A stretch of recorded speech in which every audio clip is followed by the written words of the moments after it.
future-proof your business by focusing on what you do, who you do it for, and why they should use you.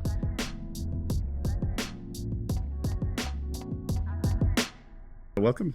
Jennifer, can you just start by introducing yourself? Sure. My name is Jennifer Montague, and I'm currently the Senior Director of Go-to-Market for Verdane. Verdane is a European-based investment firm that focuses on tech-enabled software and sustainability businesses. Before that, I've spent the last 10 years working in the Copenhagen startup scene, building up marketing functions predominantly in B2B, or I should say exclusively in B2B. So I'm a true blood B2B SaaS marketer. Nerd, massive marketing nerd. That also means that you've been doing marketing or marketing leadership, at least for quite a bit longer than I have. How come you find it interesting and sort of keep getting up every day and go to work and just sort of remain excited about marketing? Yeah, I like to joke that when I'm not marketing, I'm thinking about marketing, or I'm talking about marketing or writing about marketing, because I also have a podcast. I do a lot of public speaking. My podcast is called Marketing Corner, so it's marketing focused. I think what I love about marketing is it's a little bit of psychology, it's statistics. So you kind of blending all these different functions in the brain of getting the right message across, but making sure you're driving the right traffic and making sure you hit targets. And so I find it very exciting to activate those two areas, the creative and the more analytical, is something I find really exciting. And I think it's always changing. It's always evolving. We have AI now. We have Mid-Journey. We have all these new ways of marketing. And how do you constantly stand out and stand out amongst the noise, I think is something really interesting to always tinker and test with. Is there like a particular problem that gets you really excited at sort of right now? I think the hill I'm going to die on is better collaboration across go-to-market functions, getting marketing, sales, CS, data, and product. Again, with my background predominantly in sort of B2B, but I think this can apply anywhere, is getting all of those functions aligned, making sure they have the same targets, they have the same ambitions, they have the same incentives to do what's best for the business, not just hit their targets. It's how do we do what's best for the business, and bringing back from a growth at all costs phase, which kind of ended a couple of years ago, to like common sense. Let's just do things that make sense rather than looking at who hit their targets. Yeah, without getting too deep into the sort of particulars about marketing organization, what is needed in terms of like C-level management to make that work? I think so much of the silos that exist across the GTM teams inherently sort of are there because they each have a person on the management team. Mm-hmm. What can you do as a management group to sort of foster that collaboration? I think we need, if I could wave a magic wand, I would want everyone focused on revenue targets rather than individual MQL targets or closed won targets. Because I think when you have those kind of focus areas, you get what you incentivize for. And if you incentivize me to get someone to sign up for a newsletter, then I'm going to make sure you get the most newsletter signups because I need to hit that target. But is that really what's best for the business? So I think management need to break out of this legacy of attribution. Who touched it first? Who touched it last? I think we need to look at the end journey and also remember that the funnel doesn't stop when the customer buys the product or signs the contract. The funnel keeps going. You know, we operate on a bowtie model where the customer signs, but then you keep that customer. Or in the case of a B2C model, you get them to come back. They become a loyal customer. They come, that's something that marketing can help with, sales can help with. And I hate, one of the things that we say is, one of the things I like to talk about is this concept of NMFP, not my frickin' problem, right? And we have that. That's what reinforces those silos of marketing going, I hit my target, there you go, sales. Yeah. And sales go, well, these are terrible, but I've hit my target, there you go, CS. And they're just passing the buck. I want management to look more holistically at how can all of these parts play their role the best way they can, that's best for the business, and kind of get out of the weeds a little bit and get a little bit more high level of what is best for your organization. Yeah, I think I have 1,000 questions about that, but a different episode. A different episode. But today we are here to talk about B2B and what B2C can learn from it and positioning. Mm-hmm. So if you suppose I'm or imagine that I'm a head of marketing for an e-commerce business. I'm supporting the business with relevant traffic. I'm working together with a head of e-commerce or VP e-commerce to sort of make an e-commerce business or online store successful. Why should they care about positioning if they're not already familiar with the concept? Kind of what is it actually, and why should they care? So maybe I'll answer your question with kind of what is it first and why it matters. So again, from a B2B perspective, we sell to committees. We sell to people, decision makers between 6 to 8. The average B2B deal has 6 to 8 decision makers. The sales cycle can be up to 18 months long. That is an interesting challenge, right, for B2B marketers of how do you stay top of mind? How do you keep these people engaged? How do you make sure that they still want your product over everything else? And the thing that B2C do that I see a lot is they focus on the product or the price. That's what they're kind of showcasing. If we did that in B2B, we'd lose every time. Because if you focus on price, you're only getting people who are worried about pricing, and they're going to go for the next, anyone else offers them a 10% discount, they're gone. There's no loyalty there. So we need to build, and that's where your positioning comes in. You need to build this loyalty. And the definition of positioning is how you define the why. Why is your product the best thing for your ideal customer? Why should they buy from you and no one else? And if the answer to that is price, then they will always go to someone cheaper. And that's where you lose out to the Temus of the world or the Alibabas of the world. And so that's why I think the definition of the positioning is defining why you are the best option for solving the problem that your ideal customer has. Is the reason it matters is because that is how you're going to stand out. That's how you're going to build loyalty. And that kind of trickles down into your messaging, how you talk about your product, how you advertise your product, and who you advertise it to. And so it all trickles down from there. And I think that's how you get your edge in a very crowded marketplace. Yeah, I've heard you say that it's not about what you sell, but it's why they buy. Exactly. And I kind of feel that if we just repeated that 100 times right now, then that would be a very valuable conversation for a lot of... we'll just say that over and over again for the whole episode. Yeah, for sure. Something like that.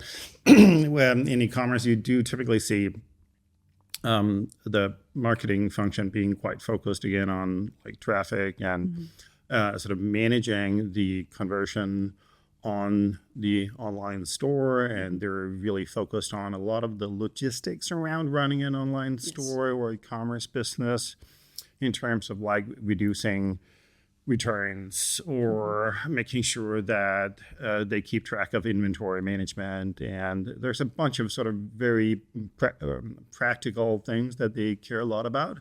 But you're talking about turning that whole sort of focus around or introducing a completely different focus maybe. Talk more about that transition from focusing on the products you have that you want to sell and why their shoppers are buying stuff. Yes. Maybe before that, I have another, just on your point of, focusing on traffic and things like that, is traffic sources are changing, right? We're seeing AI search now. HubSpot lost 80% of its search because people aren't using Google anymore. They're using AI to find things. So if you rely solely on that to run your business, it's shifting all the time, right? So again, the advantage of building a brand and people knowing your brand is, I'm going to your website. I know who you are. I trust you. And that's where this, so I just kind of wanted to maybe put that in the why it matters bucket, is it kind of future-proofs you to these technological developments. Is if you have a brand that people recognize and people aren't Googling you, but they are putting it in a browser, that's going to be a lot cheaper and a lot more future-proof than relying on the traffic that's always happened. But how people start it, I think there's sort of different stages, and I'm not suggesting doing this with your customers. I'm saying do this internally as sort of an organization. But the first thing is changing your mindset to, some people call it customer obsession, which sounds maybe a little scary sometimes, but being customer centric. And what customer centric is not the customer's always right, and we put customers first. That's not what we mean by that. We mean deeply understanding them, how they talk, what they do, what they don't like, what they like, where they hang out. That's understanding your customer. Being customer centric is understanding your core customer and the pains that they have. Once you understand that customer, then we go into a framework which is called jobs to be done. So think of your product not as a product, but as someone hiring that product to do something for them. And that's a different lens of looking at your product. So when I bought this blazer, I didn't go, I need a blazer. I said, I want to look like a boss bitch at work. That was my job to be done. And then the blazer was hired to do that for me, and I feel good in it. And that's the emotional connection. And that's the job to be done. One of the examples we talked about before the record, right? I don't want to search for a light baby stroller. I want to make traveling easy and stress-free with my kids. That's the job to be done. And now I'm hiring a product to do that. So that's the shift, not only in mindset, but then how you look at the problem. Yeah, that makes sense. So what if you're an e-commerce business with a lot of brands and a lot of different types of products, I can imagine that it would be quite difficult to sort of invent the content commerce story for every single product. It's just not really feasible. So you have to sort of look at what are the more overarching problems that their shoppers have. How would you approach that with your B2B experience? And if you were sort of walking into an e-commerce business with a ton of different products, ton of different categories, and you were to lead marketing for it? I would probably start with, again, why are people shopping from you? In B2B, we use the 3 whys. Why this, why now, why us? Think about that. So it's not necessarily the individual items, like use Boost, for example. Boost is a ex-Verdane backed company. So we'll talk a little bit about Boost. That is a kind of an online department store with a lot of different products, right? Similar to what you said. So they position themselves, as a Nordic department store online. And they highlight their differentiation with being able to try clothes on at home, having problem-free or hassle-free returns. So it's not necessarily about the products themselves, but it's about the experience. And that, again, comes from understanding the customer. If I'm coming to a Boost, a Zalando, I'm not there. Maybe I need a product, but I can get that product anywhere. Why am I getting it from you? What is the differentiation? What is your USP that makes you interesting versus Temu? Yeah. And so I would bring it up a level away from the products, but actually the experience. Yeah, that makes sense. Are you seeing any B2C commerce businesses that are taking that advice seriously, or have you seen examples of that where B2C focused online stores got it right and had learned from B2B? Well, I thought, aside from the Boost example, I think one of the things we're seeing a lot in our portfolio companies is the emergence of pop-up stores. So it was tapping into a customer's need to touch things and to feel things, and one specific example, they sell cycle helmets, and they're light and they're durable. They meet all these regulations. They can be used by, a helicopter rescue and your everyday cyclist. It's a great USP, but I can't get that from online. So they've answered the customer need to touch and feel. So they do these pop-up stores to kind of capitalize on this shift in buyer behavior from maybe I don't want to go into a store all the time, but I want to see stuff online, and you're nearby. They're not paying for the real estate. They're kind of learning from Corona. They're not paying the rent. They're having a quick pop-up, come, touch, feel, order online. So there's different ways that people are kind of adapting to this new way of buying. But I think the big players who you see doing things well are the people who have built a brand. And you build a brand by offering something no one else can offer, and by offering the thing that matters most to the consumer. So when we talk about Boost, I don't like the fact that when I shop online, sizes are different everywhere you go. A size 10 in one store is not the size 10 in another. So I don't trust that. I want to feel it. I want to touch it. I want to make sure it looks good on me. I want that in-store experience, but I can't be bothered to go into the store. These are the things that the good companies have capitalized on. So now I can try at home. I can return things. I get my money back. I get that experience. And so I'm not buying a pair of pants. I'm buying confidence. I'm buying control. I'm buying trust. So the people who tap into that, not only are they getting loyalty, but they're getting free traffic because I'm going to your website. I'm not searching for you on Google because I know you exist and I know I trust you. Yeah, some types of B2C products essentially have a bit of a committee buying them as well, also called a family. Okay. I mean, what can you sort of, when you think about the buying committee in B2B, could that apply to a family in B2C in terms of how would you sort of convince an entire family that, yes, this sofa is the right one, or this variant of a car, or what have you? Would that apply? Definitely. So in a B2B context, right, we have different buyer personas, probably very similar to your family, right? And so if we're selling, for example, you used to work at Dixa. Dixa is a customer support software. The person who is going to be our champion and say, we need this, is not the person signing the contract. It's the champion versus the buyer, right? And so we have to appeal to the champion and say, this is how your life is going to be made easier. But then we probably have to appeal to their boss and say, well, and this is how your life will be easier because this person is more efficient. And then their boss, who's maybe the CFO. I mean, you know, one of the things we say a lot in B2B is the real decision maker is the CFO, right? Are they going to pay for this or not? And they care about something else. So our content and our ways of positioning ourselves have to tick all of those different boxes. And when you're just focusing on features, that's not going to resonate to the CFO. He doesn't care about your features. He cares about, what are we going to get? You know, what's the ROI on this? And so the easiest way to communicate that is to have a position where you can rise above product and features and actually value what the value is and what that value means to the end user, to the middle management, and to the decision maker. Yeah. You mentioned Temu, for example, and sort of competing on price.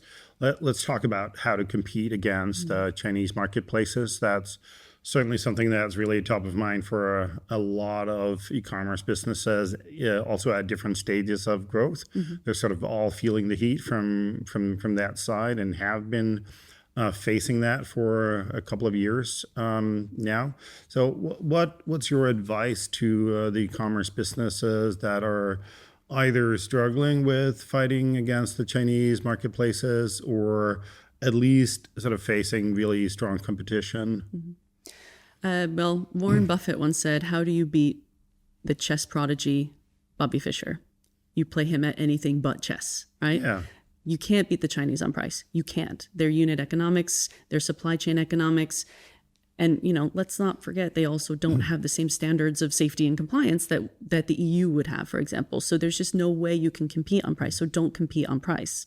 But there's a lot of things that Temu can't do that, say, a local or an EU vendor can do. One is the quality. You know, there's a reason people say, this is as if I bought this off Temu, you know, and because Temu is known for terrible quality, the wrong size, you know, it doesn't look like the picture. Everyone knows that's a problem. So you can capitalize on trust, local fulfillments. You can capitalize on free returns. You know, there's things that you can do, great customer service that the Chinese can't do. And us here in the EU, we have tariffs, right? If something's coming from China, I know if I order something from China, one, it's probably going to take 2 to 3 weeks to get here. Two, it's probably going to get stuck in customs and I'm going to have to pay to have it released. And then probably maybe 30-40% of it isn't exactly as I thought it was going to be. So you can capitalize on that. Don't play that game. Play the local fulfillment so you don't have to worry about long delivery times. You don't have to worry about customs and excise taxes. Two, trust. It's brands you trust. It's brands you know. And Boost, for example, they market themselves as the Nordic brands, right? I trust Nordic brands. I understand the Nordic mentality and culture. I trust that more than maybe something coming from overseas. So there's different levers you can pull to stand out amongst Temu. And one of the things, you know, we were again talking off air, when I did order something off of Temu, sorry, I'm part of the problem. Again, it took 3 weeks to get here. And I think 60% of the stuff I didn't last. You know, they broke as soon as I started using it. Well, in tough economic times, I would rather pay a little bit more for something that will last, something that I trust, than buying something that have it break. So I think when you're going up against China, I'm not saying it's easy by any means. And I think that's one advantage we have in a B2B, especially in a tech software space, is that we can do that here, right? Unless you have a physical component, but you can do software here. So that's one challenge we don't necessarily have. We still have competition. We still have to stand out from the competition. And so applying what we learned in that is don't play that game. If you can't beat on price, find their weakness and capitalize on that, and that's part of your position. Yeah, that makes sense. I mean, maybe this is obviously changing now, but one of the big hacks that Temu were sort of applying to e-commerce in Europe was just to flood the search traffic Yes. completely, take over a lot of the keywords that European B2C e-commerce businesses were really relying on to get relevant traffic. So to the extent that that still happens for all of the consumers that are not using ChatGPT to search for products yet, what can those businesses do to compete and still drive the volume of relevant traffic to their sites?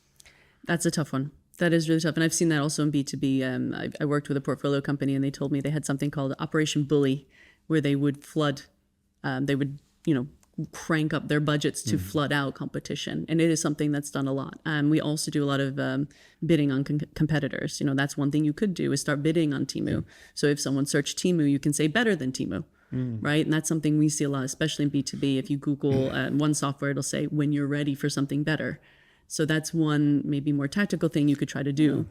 But I think, again, Temu will win on price every time. And that's what they're flogging is price. And that's, people are becoming more and more wise. And I think you could also capitalize on this trend, of I bought this Christmas tree off Temu, and it was this big. And there's a lot of those videos. Maybe you could be creative and play on that to kind of poke fun at the fact that Temu is crap quality. And everyone knows it's crap when you're ready for durability, when you're ready for reliability. So again, it's how do you position yourself to go against Temu in those cases? And I think you're not going to stop them on price, and they have the ability. I've worked against, I won't say their name, but there was another software company we competed with, and they were funded by a household name. I couldn't compete with them, so I had to find my niche. I had to find the thing that stood out from me, and that's how we managed to go head to head with these household names. Yeah. I think in B2B, we often talk about loyalty, as you've also mentioned, and sort of building some sort of a community. Yes. I think to some or many e-commerce marketers, that's a relatively sort of abstract concept.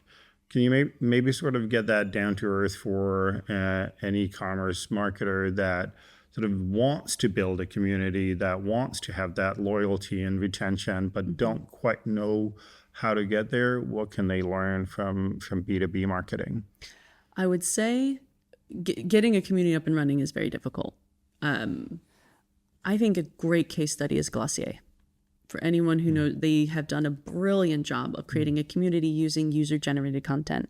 And user-generated UGC, it has multiple uses, because one, you're activating people who, they do makeup, and we ladies love doing makeup tutorials. Not so much me, but so it's like, I'm using this, I'm using that, putting that out there into the world.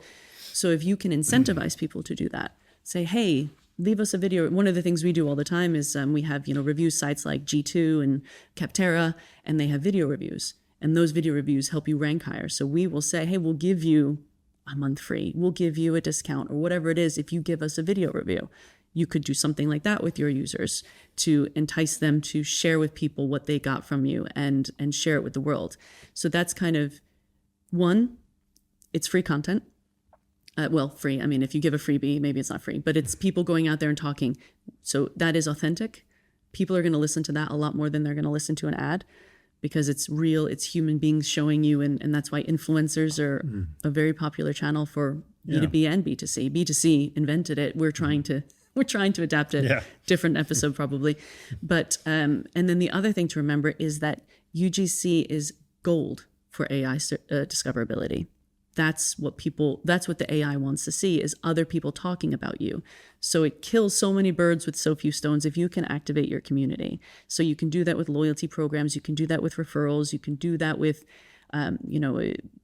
if you come back to us 3 times, 4 times, and I know that's something you can do with data, and that's something B2C do so damn well, is welcome back. Here's what you bought last time. Maybe you want this. Maybe you'd like that. Personalizing that shopping experience and then incentivizing them to engage with you on social media somehow is, I think, a really great way to activate the community. But you have to have that trust, right? If you're a crap brand with crap products, the last thing you want are customers going online and talking about a terrible experience they've had. So you also have to walk the talk.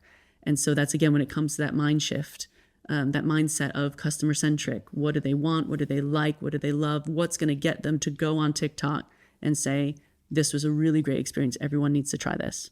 Yeah. You mentioned personalization. So we've all been talking about personalization for, 2 decades now or something like that. And there are still businesses that are questioning whether it's actually possible to do hyper-personalization in a way where the online store experience is truly sort of perceived as super relevant. And yes, the store is actually surfacing just the right kinds of products. From your perspective as a B2B marketer, where do we stand now? Maybe if you just look at your own online store experiences, how bad is it? How good has it become by now? I think it's become very, very good. And I'll say dangerous in air quotes because it's great for the retailer because it does entice you to buy things. You bought this, you bought this shirt, we think it'd look really good with these pants. Or other people, I also often see, people who bought this also bought that. So I like that curated information, that curated style. If it is relevant to me, I don't mind being reached out to. If it's something that if I left a shopping cart empty and all of a sudden now there's a 10% discount on that shopping cart, all right, now we're talking, right? So I think it's actually getting a lot better. I don't necessarily feel this spam in the same way that we do at B2B. I feel sometimes we're very spammy. Sorry, B2B, but we are. When people are buying, mission critical software, they don't need 4 emails a week about it. But if you're buying shoes or watches or, more kind of goods, if you're a consumer, if it's relevant, I think it's great. But I think the thing that companies do get wrong is personalization at scale. If it's not done well, is hollow. It feels hollow. It's not just slapping my name on an email and then telling me something that's completely irrelevant to me, or sharing it, serving me an ad. I get a lot of ads for dating over 60. What the hell is that supposed to mean? How am I supposed to take that? So it's, how do you make sure that it's hyper personalized? It's not just your name, but it's understanding what you're interested in. And B2C, I think, is in a very interesting position because you have a lot more data to work with. In B2B, we have, if we're lucky, 20 deals a month. That's all we have. But B2C, that's an hour, that depending on how big your store is. So you have so many data points to collect and pull together and use clever AI and clever tools to personalize that experience to make people, one, feel that you get me, you understand me, because that's a big part, again, of if we go back to the jobs to be done and knowing your customer, okay, you understand me. And one of the other frameworks we talk about is the before-after bridge. So this is what life is like before I have you. This is where I want to be. So this is point A, this is point B, and the bridge, you're the bridge. You're going to get me from where I am to where I want to be. And that is something I think B2B have the data and B2C has the data and the ability to do in a really, really interesting way. Yeah. I also wanted to talk about how to be found on the new AI tools. There's a lot of talk about that, and there's a lot of sort of unease and uncertainty about moving from SEO to being found in the LLMs or the chatbots. Yes. I know that's a topic of interest for you as well. So can you talk us through how to get started on that journey of being found effectively through ChatGPT or Perplexity or any of the other AI tools? Yeah, I think this is huge. This is super, super important. As I mentioned earlier, HubSpot has seen an 80% decline in their Google traffic, and they're not alone. I'm sure there's a lot of companies out there like that. And to counter that, prices are going up.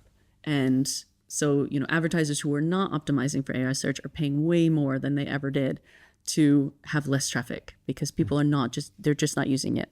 I want to say first, this is an area that I support our portfolio companies in, mostly B2B, but I've also done some work with B2C companies, getting them ready for AI, the transition into AI search.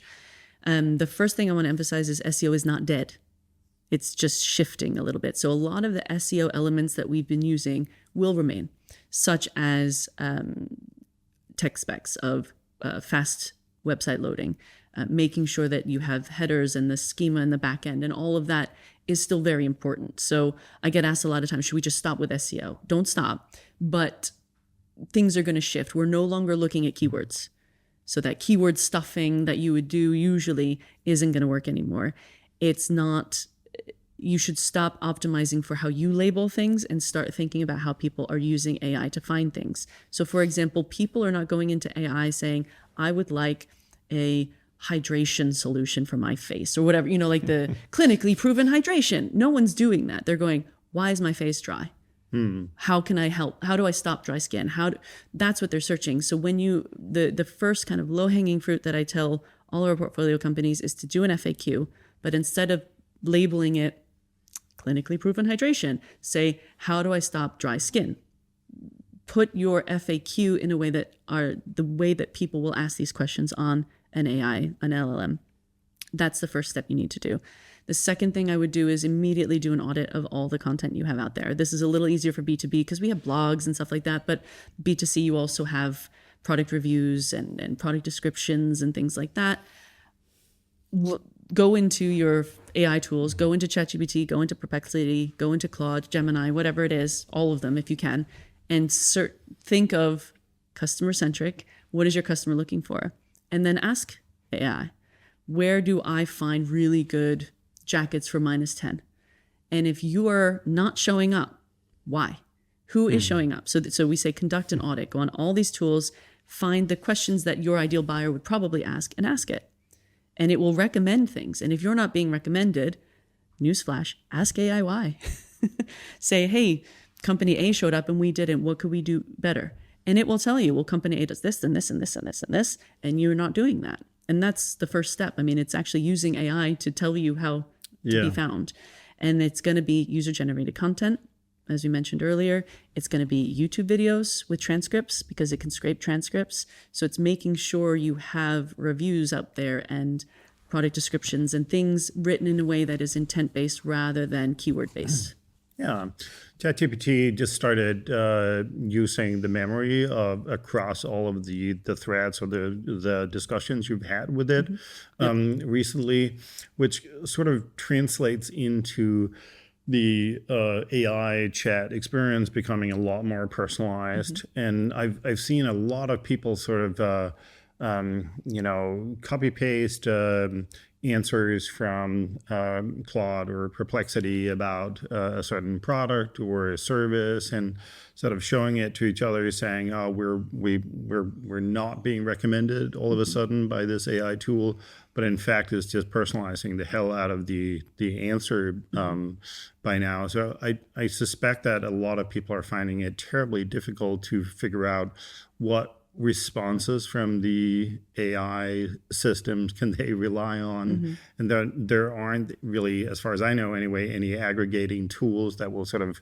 surface in aggregate what the AIs think about your service or your products. How do you see that evolving over the next year or so? I think that's a really good point. Because of my role, I have to turn the memory off. Because it doesn't want you. It doesn't want your memory being saved if you're looking up something confidential. So that's something I haven't actually had the problem with. But in my personal one, I did actually have an incident where I had asked. I'm painting my daughter's room, for example, and I was like, okay, based on the surface area, how much paint do you think I would need? And it was like, let's get ready to paint Tilda's room. And I was like, how do you know my daughter's name? So it's a little creepy that happens. And I often find myself saying, wipe your memory of our previous conversation and give me a new idea. But you're absolutely right. People generally aren't really doing that. There are tools, HubSpot AI Grader, which I believe is free, and that can tell you where you show up. So you can use that kind of to aggregate across all the different profiles. There's also Peak AI, which is a tool we got to demo, which was very cool. And they will do the same thing. So you can put in your company name and it'll show you where you show up and where you don't show up. And But in terms of optimizing for that, I think it's kind of like SEO, right? Because if this SEO worked in a very similar way, the more people who came to a website, the higher it ranked because it was seen as an authority, and then they got that top spot and it pushed you down. And the way you would get over that is better content that resonates with what people were searching for. So I think if you double down on being super relevant, getting that UGC, getting people to talk about you, it's AI, it doesn't think, it's not a strategist. It is literally just scraping from all the sources. So the more mentions you can get, the more you're going to show up in those searches, as long as it matches the way the person is searching for you. And I think that's the trick is, again, it comes back, know your customer. What are their pains? What are they searching for? What are they trying to solve? And if you tailor your content and your reviews to that, hopefully that will get AI to show you more than these other people. Yeah. Another side of AI right now is obviously generating content, and e-commerce businesses are certainly also experimenting with that on many different levels, whether it's like the product descriptions or the stories around types of products or problems that their shoppers are facing, or dynamic newsletters and a bunch of different sort of marketing touch points that they can create faster, and sort of the potential is that it can be better personalized. But it also, as we all know by now, sounds terribly robotic often, and you can see all of those examples of, okay, this is clearly AI written, and I'm not really interested in that. What's your sort of advice for B2C e-commerce businesses that are trying to make the most of these new tools and still want to retain their brand and DNA? I think it's kind of, the irony of AI is that it's making us create generic bland content, but AI discoverability wants authentic content. So we're pumping into the world bland AI generated content, but that's actually not what AI is optimizing for, or searching for. It's looking for authentic, authoritative expertise. So it's kind of ironic. I find that in order to show up, you have to not sound like AI to make sure you show up in AI. But I think that's exactly, again, I'm going to keep coming back to positioning, but that is also the topic of our chat. But if you don't have a strong position and you're a little bit wishy-washy and you're just kind of doing the generic thing, then AI is just going to help you do more generic bland content faster. Big deal, right? That's not what we should be doing. So I think if you have a position, if you can be authoritative, it's hard to do it at scale. But again, if you know your customer and you can put things and frame things in a way that resonates with them and makes them think you get me, that's going to stand out in a sea of bland, blah, synergize, game changing, M-dash, like we can all spot it now. So to stand out, you have to be more authentic, more human sounding. And to do that, you need to have a position that you can lean into that makes you stand out from the bland sea. Yeah. Do you find that it's possible to get the Gen AI tools to write in a way that honestly does feel authentic? I've done some experiments myself where we just sort of used ChatGPT to brief Claude, for example, and then the results were, for me, indistinguishable from what a human being would write in the end. But only if I sort of knew the AI tools really well and build a bit of a workflow between them and stuff like that. It's getting better, definitely. I think that you can see it's almost every week there's a new AI or LLM with a new language model that is just mind-blowing. And I saw actually a demo of the new Gemini camera. I don't know if you saw this, where a woman was walking and she was pointing to like a lamp pole, and she was like, why is this skinny building here? And it's like, that's not a building, that's a lamppost. So it's starting to really understand your questions, and it's becoming very, very smart. So some of the tricks that I've used is I've created my own custom GPTs, and I find that really helpful. So I do one, for example, where I put in the instructions, do not sound like AI, do not use things like synergy, alignment, game changer, don't use emojis. So I have a list of things that I don't want you to do.